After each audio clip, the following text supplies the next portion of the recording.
On débat tout de suite avec Meyer Habib. Vous arrivez d'Israël, directement quasiment du bureau de Benjamin Netanyahou, dont vous êtes l'un des conseillers.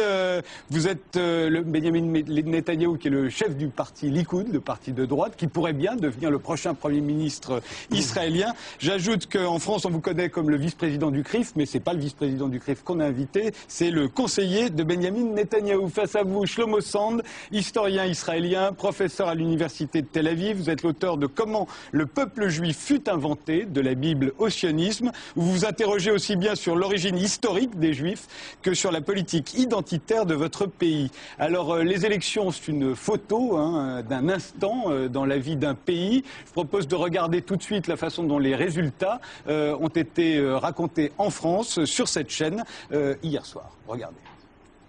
Officiellement, c'est Kadima, le parti de Tzipi Livni, qui est arrivé en tête avec 28 sièges à la Knesset. Mais il ne devance le Likoud de Benjamin Netanyahou que d'un seul siège. Alors, depuis ce matin, les deux principaux leaders politiques du pays revendiquent la victoire et le poste de Premier ministre. Mais pour cela, l'un comme l'autre va devoir trouver des alliés pour obtenir une majorité à la Knesset.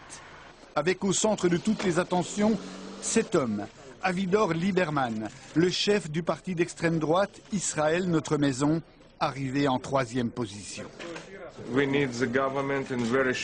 On a besoin d'un gouvernement très rapidement. On va faire tout notre possible pour que le peuple d'Israël puisse se tourner vers l'avenir. Lieberman a rencontré Tzipi Livni et Benjamin Netanyahou, mais il n'a pas encore fait connaître sa décision. Pendant la campagne électorale, Lieberman avait menacé les Arabes israéliens de les évacuer d'Israël et promis d'en finir définitivement avec le Hamas. Alors, à votre avis, qu'est-ce qu'il a emporté dans ces élections? Est-ce que c'est la radicalisation de la population israélienne? On a noté une poussée des ultras, que ce soit les ultranationalistes ou les ultra-religieux, à votre avis? Je parle sur cette percée électorale très importante de cet, ancien videur de discothèque qui s'appelle Avigdor Lieberman, qui propose comme projet vider l'État d'Israël des Arabes. Donc, il a vidé des bars, des discothèques. Aujourd'hui, il va vider Israël des Arabes israéliens. Et c'est ça, ce n'est pas Bibi Netanyahou, à mon avis. Les sources de quelque chose, un processus qui est dangereux pour l'existence d'Israël, c'est plutôt Avigdor Lieberman. Ça fait 60 ans qu'Israël existe, ça fait 60 ans qu'Israël cherche la paix. En 48, en 56, en 67, il n'y avait pas de problème de territoire. Mais en 48, en 56, en 67, tous les Arabes ont essayé de détruire l'État d'Israël, État minuscule. C'est 20 000 km², c'est même pas 2 départements français. Ce qu'a essayé de faire Aric Sharon, le faucon Aric Sharon, qui était considéré comme on l'a totalement diabolisé. Je vais juste terminer, vous allez répondre, avec permission. Et en 2003, il a fait quelque chose d'incroyable. Il a démantelé 9000 personnes qui vivaient depuis 30 ans dans la bande de Gaza, des petits-enfants. Il a détruit des maisons, il a déterré des cimetières, il a détruit des synagogues. Et il a dit, et c'était extrêmement controversé en Israël, ce qui fait que les Israéliens aujourd'hui disent mais pourquoi on a tout fait, on est sorti de la bande de Gaza jusqu'au dernier centimètre carré, est-ce que ça portait la paix? Non. Donc les Israéliens dans leur majorité aujourd'hui, pour revenir à votre question initiale, sont beaucoup plus méfiants. On dit à quoi ça sert? On sort des territoires, en échange on a quoi? On a des bombes, des roquettes et des Qassams. Israël veut vivre en paix. Israël veut vivre avec les Palestiniens. Est-ce que je peux corriger comme historien? Parce qu'il y avait un discours historique. Moi je n'ai pas de retourner vers l'histoire. Mais il faut vous corriger, monsieur. Menachem Begin a fait la paix en signature d'un accord de paix avec l'Égypte. Sharon a quitté le Gaza pour ne pas signer avec Arafat un accord de paix. Il faut comprendre ça. Israël a quitté Gaza. Il n'a pas quitté Gaza parce qu'il y a un siège de Gaza. On ne fait pas une retraite d'un territoire en faisant un siège de territoire. Maintenant, c'est important. Sharon n'a pas quitté Gaza pour faire la paix.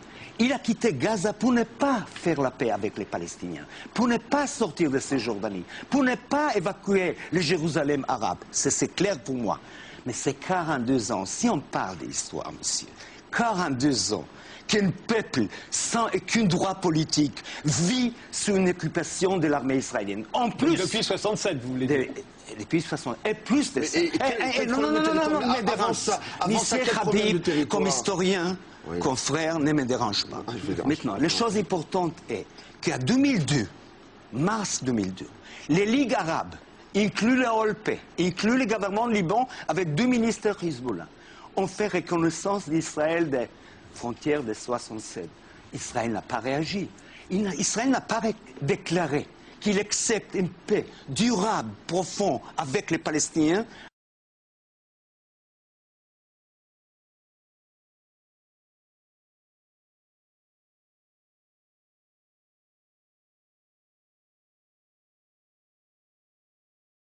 Avec une retraite de Cisjordanie. Vous savez, ça me rappelle, on a quitté Gaza. On a laissé Gaza comme une réserve indienne, entourée avec notre siège, avec notre armée.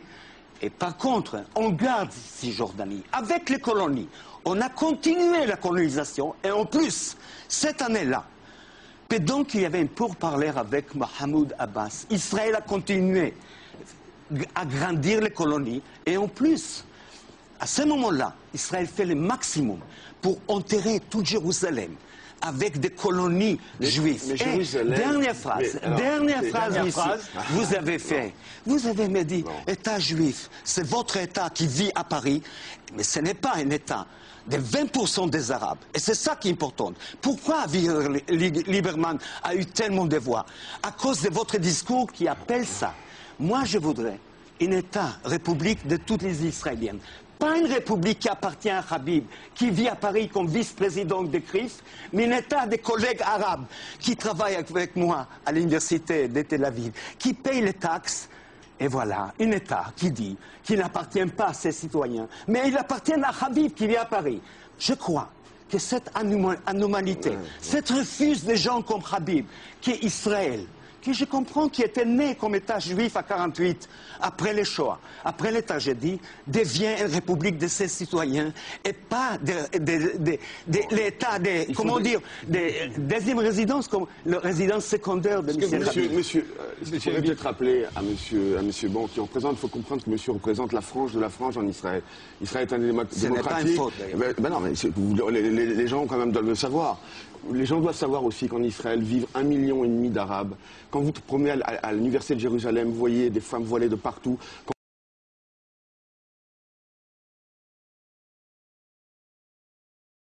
Quand vous voyez dans l'hôpital Hadassah de Jérusalem, vous voyez des dizaines de femmes voilées. Les Arabes israéliens votent, ils ont élu hier 11 députés à la Knesset. C'est ça la démocratie. Mais Israël ne peut pas être un État binational. Israël non, je est un État pas. juif. Jérusalem est la capitale de peuple juif. Monsieur, je vous ai, c'est terminé. Laissez-moi. Nous sommes des juifs français, mais nous sommes des sionistes.